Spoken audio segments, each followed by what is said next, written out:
एक बार की बात है। एक छोटे से शहर में एमिली नाम की एक छोटी लड़की रहती थी।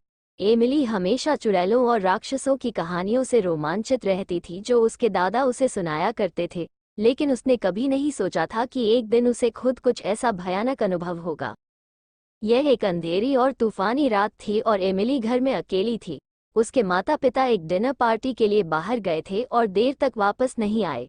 एमिली ने टीवी देखकर खुद को विचलित करने की कोशिश की, लेकिन बिजली चली गई, जिससे वह पूरी तरह से अंधेरे में चली गई। अचानक उसने अटारी से एक कर्कश आवाज सुनी। वह हमेशा अटारी से डरती थी और इस आवाज ने उसके दिल की धड़कन बढ़ा दी। एमिली ने धीरे धीरे चरमरती सीढ़ियों से अटारी की ओर अपना रास्ता बनाया। जैसे ही उसने दरवाजा खोला, उसने कुछ देखा जिससे उसका खून ठंडा हो गया। कोने में काले कपड़े में एक आकृति खड़ी थी। यह एक चुड़ैल थी, जिसके लंबे उलझे हुए बाल और उसके चेहरे पर एक टेढ़ी मेढ़ी दुष्ट मुस्कान थी। एमिली ने भागने की कोशिश की, लेकिन चुड़ैल बहुत तेज थी। वह अपनी हड्डी वाली उंगलियों से आगे बढ़ी और एमिली की बांह पकड़कर उसे और करीब खींच लिया। एमिली डर के मारे जम गई क्योंकि चुड़ैल ने प्राचीन भाषा में जप करना शुरू कर दिया। अचानक अटारी का दरवाजा खुल गया और एमिली के माता पिता दौड़कर अंदर आए। उन्हें लगा कि कुछ गड़बड़ है और वे जल्दी घर आ गए थे।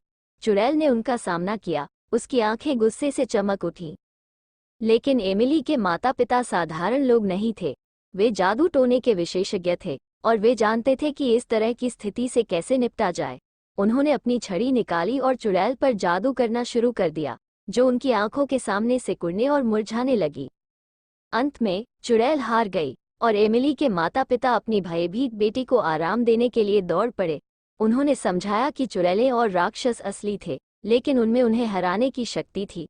उस दिन से एमिली ने बहादुर बनना सीखा और अपने डर को कभी भी अपने ऊपर हावी नहीं होने दिया। और जहाँ तक जादू टोना की बात है, उसने उस नगर में फिर कभी किसी को परेशान नहीं किया।